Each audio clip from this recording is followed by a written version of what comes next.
Assalamu alaikum wa rahmatullahi wa barakatuh, mes chers frères et sœurs. Aujourd'hui, Inch'Allah, nous allons parler de Abdullah ibn Umar radiallahu anhu.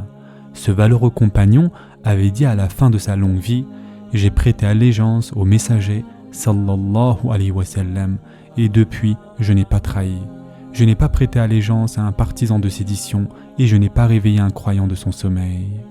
Ce témoignage, mes chers frères et sœurs, résume la vie de cet homme de bien qui avait vécu 85 ans. Sa relation avec l'islam et le prophète sallallahu alayhi wa sallam commença le jour où les musulmans allaient sortir pour Badr. Il accompagna son père, Omar ibn al-Khattab radiallahu anhu, au regroupement avec l'intention de prendre part à l'expédition. Mais le prophète sallallahu alayhi wa sallam ne l'accepta pas en raison de son très jeune âge. Abdallah radiallahu anhu n'avait que 13 ans. Depuis ce jour-là, ou plutôt depuis le jour où il fit l'exode à Médine avec son père, ses liens se tissèrent avec l'islam. Il apprit de son père une partie du bien. Avec son père, il apprit du prophète sallallahu alayhi wa sallam tout le bien. Comme son père, il sut être un bon croyant. Il voyait comment le prophète sallallahu alayhi wa sallam procédait puis il l'imitait. Il suivait le prophète sallallahu alayhi wa sallam en tout, si bien que cela étonnait.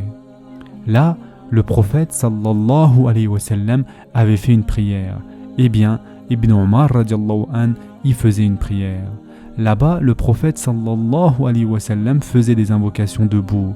Eh bien, Ibn Umar radiallahu anhu y invoquait debout. En cet endroit-là, lors d'un voyage, le prophète sallallahu alayhi wa sallam descendit de sa chamelle et fit 2 rak'at de prière. Eh bien, Ibn Umar radiallahu anhu appliquait la même chose quand il passait par le même endroit. Bien plus, quand il allait à la Mecque, il faisait tourner sa chamelle 2 fois à telle place, puis descendait et priait 2 rak'at, parce qu'il avait vu le prophète sallallahu alayhi wa sallam agir ainsi. Son imitation presque parfaite du prophète sallallahu alayhi wa sallam dans les actes de dévotion avait fait dire à Aïcha radiallahu anha: il n'y avait personne qui suivait les actions du prophète sallallahu alayhi wa sallam comme Ibn Umar. Durant sa longue vie, il était si dévoué et attaché aux traditions du prophète sallallahu alayhi wa sallam que le musulman disait: ô Allah, garde Abdallah en vie tant que je vis pour que je fasse comme lui. C'est que je ne connais pas quelqu'un d'autre comme lui qui suit le rite de la première époque. En plus de ce respect scrupuleux des faits et gestes du prophète sallallahu alayhi wa sallam, Ibn Umar radiallahu anhu était très attentif quant à rapporter les hadiths. Ses contemporains avaient laissé ce témoignage. Parmi les compagnons du messager d'Allah, personne n'était plus prudent qu'Ibn Umar à rapporter fidèlement les hadiths du messager. Il l'était aussi dans le domaine des fatwas. Une fois, un musulman lui ayant demandé un avis religieux sur une question, Ibn Umar radiallahu anhu avait dit: je n'ai pas de connaissances sur ce que tu m'interroges. Puis, tout content, il avait dit: j'ai été interrogé sur ce que je ne sais pas et j'ai dit que je ne savais pas. Ainsi, il craignait beaucoup de prendre l'initiative d'une fatwa, bien qu'il menât une vie conforme aux préceptes de la religion musulmane. Sa crainte d'Allah Azza wa Jal lui dictait aussi de ne pas accepter la fonction de Qadi. Il refusa cette fonction en dépit des demandes répétées du calife Othman ibn Affan radiallahu anhu. Quand ce dernier lui dit: est-ce que tu me désobéis? Ibn Umar radiallahu anhu dit: pas du tout, mais je sais qu'il y a 3 types de Qadi. Il y a le Qadi qui juge par ignorance, celui-là ira au feu. Il y a aussi le Qadi qui juge par passion, celui-là ira au feu. Et il y a le Qadi qui fait effort et qui atteint le but. Celui-là a ce qui suffit pour survivre sans fait et sans salaire.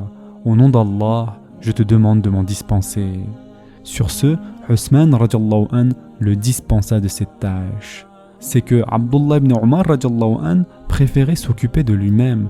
Il recherchait toujours la chasteté, la purification permanente de son âme. Il était le compagnon de la nuit. Il la passait en prière et en invocation pieuse.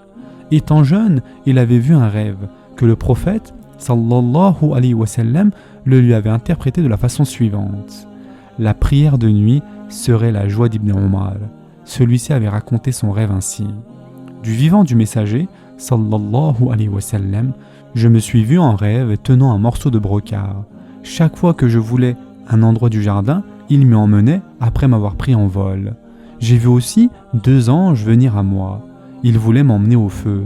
Mais un autre ange s'est interposé et a dit « N'aie pas peur ». Puis tous deux m'ont laissé.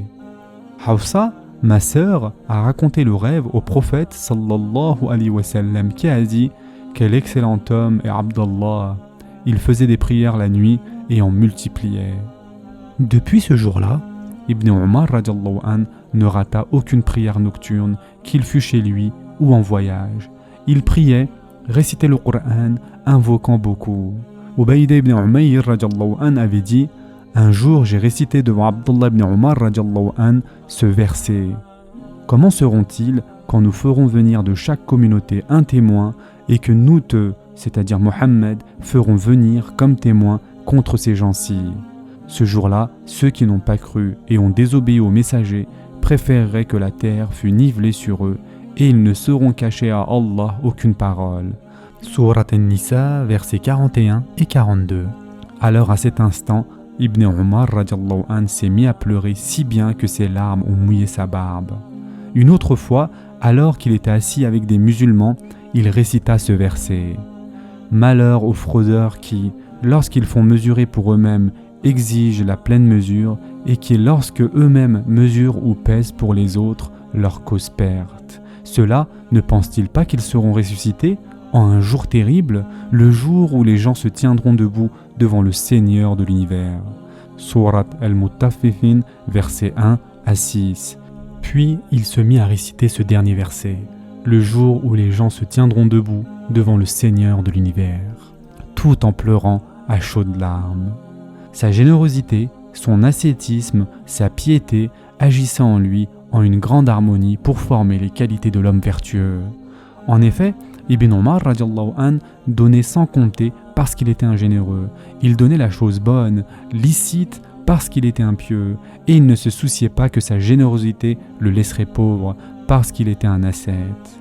Certes, Ibn Omar radiallahu an avait des revenus appréciables, il était un commerçant, et en plus de cela, il avait une pension que lui versait le trésor public. Mais il ne réservait pas tout cela à lui seul, au contraire, il en donnait aux pauvres, aux démunis, etc. Ayyub ibn Wayl racontait qu'Ibn Omar radiallahu an avait un jour reçu 4000 dirhams et une pièce de velours. Le jour suivant, il le vit au souk en train d'acheter à crédit une quantité de fourrage pour sa monture. Alors Ayyub alla interroger la femme d'Ibn Omar. « N'a-t-il pas reçu 4000 dirhams ainsi qu'une pièce de velours ?»« Oui, répondit-elle.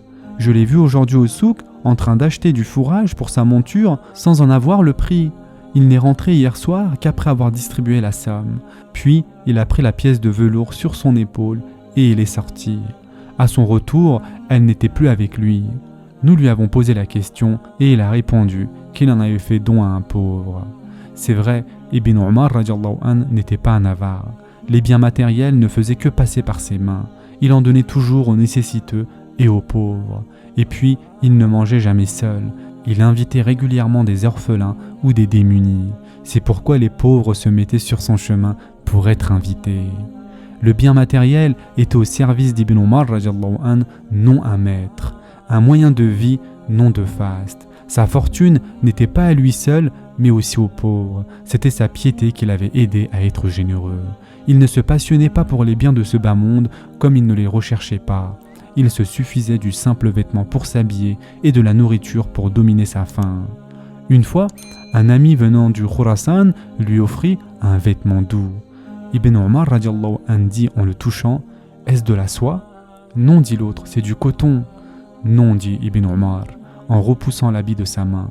Je crains qu'il ne me transforme en un vaniteux et Allah n'aime pas le vaniteux. » Une autre fois, un ami à lui apporta un bol rempli et le lui offrit. « Qu'est-ce que c'est » demanda Ibn Omar. « C'est un médicament très efficace, dit son ami.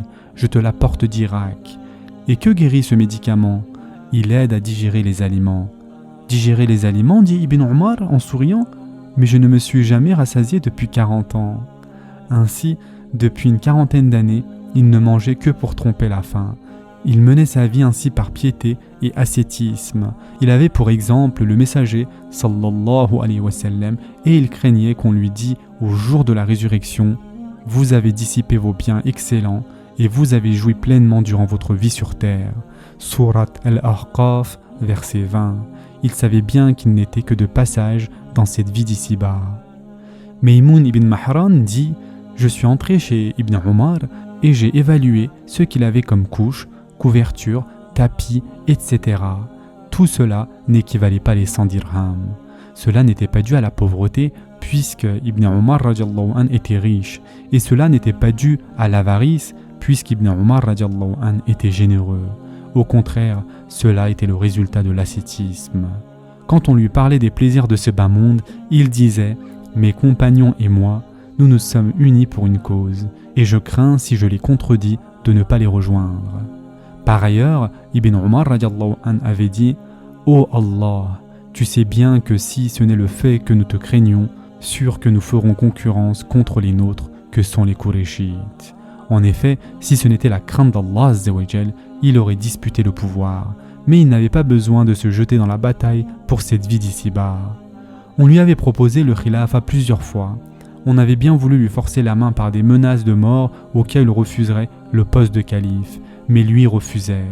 Al-Hassan radiallahu anh dit « Après l'assassinat de Osman ibn Affan, ils ont dit à Abdullah ibn Omar « Tu es le seigneur des gens, ainsi que le fils de leur seigneur.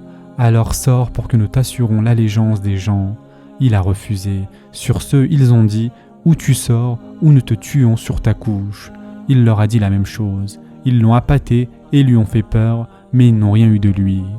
Plus tard, quand les troubles devinrent plus graves, un homme alla le trouver et lui dit « Il n'y a pas pire que toi pour la communauté de Mohammed. » « Mais pourquoi ? Par Allah, je n'ai pas fait couler leur sang et je n'ai pas divisé leur rang et je n'ai pas brisé leur union. Si tu décides d'accepter le khilafa, il n'y aura même pas d'eux pour diverger à cause de toi. » Plus tard encore, quand Muawiyah ibn Yazid démissionna de son poste de calife, Marwan alla proposer à Ibn Omar radiallahu anh d'être le nouveau calife. « Donne-nous la main pour te prêter allégeance. Tu es le seigneur des Arabes ainsi que le fils de leur seigneur, dit Marwan. Que ferons-nous des habitants du Levant, dit Ibn Omar radiallahu anh. Nous leur frapperons le cou jusqu'à ce qu'ils prêtent allégeance. Par Allah, je ne veux pas du tout de ce pouvoir. » Ibn Omar radiallahu anh avait toujours condamné l'usage de la force entre les musulmans. C'est pourquoi il avait adopté une position de retrait, de neutralité quant au conflit sanglant entre les partisans de Muawiyah et les partisans de Ali radiallahu anh. Mais son non-alignement ne signifiait pas qu'il se taisait devant les injustices. Il avait maintes fois exprimé son opposition ou son désaccord contre Muawiyah alors que celui-ci était au sommet de sa puissance. Un jour, Al-Hajjaj avait dit dans un discours « Ibn Zubayr a procédé à des falsifications dans le livre d'Allah. » Ibn Omar radiallahu anh avait alors dit immédiatement à voix haute « Tu mens, tu mens, tu mens !» Malgré son franc-parler, il était très soucieux de ne pas avoir le moindre rôle dans le conflit armé qui secouait les musulmans. D'autre part, il était très peiné de voir les musulmans qui s'entretuaient. Toutefois, son cœur était avec Ali radiallahu anh. À la fin de sa vie, il avait dit « J'ai de la peine pour une chose que j'ai laissé passer dans cette vie d'ici-bas. C'est que je n'ai pas combattu avec Ali radiallahu anh contre la troupe tyrannique. » Quand il avait refusé de combattre avec l'imam Ali radiallahu anh, qui avait le droit de son côté, il l'avait fait par refus des troubles dans la communauté musulmane.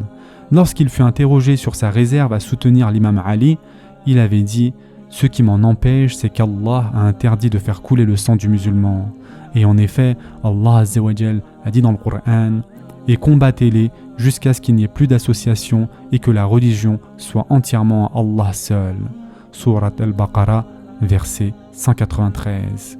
Nous avons agi en conséquence, dit Ibn Omar. Nous avons combattu les polythéistes jusqu'au jour où la religion a été rendue à Allah. Mais aujourd'hui, pourquoi combattrions-nous ? J'ai combattu alors que les idoles remplissaient le sanctuaire du coin jusqu'à la porte. Est-ce que je combattrai aujourd'hui celui qui dit « Il n'est de Dieu qu'Allah » Ainsi raisonnait-il, ainsi argumentait-il.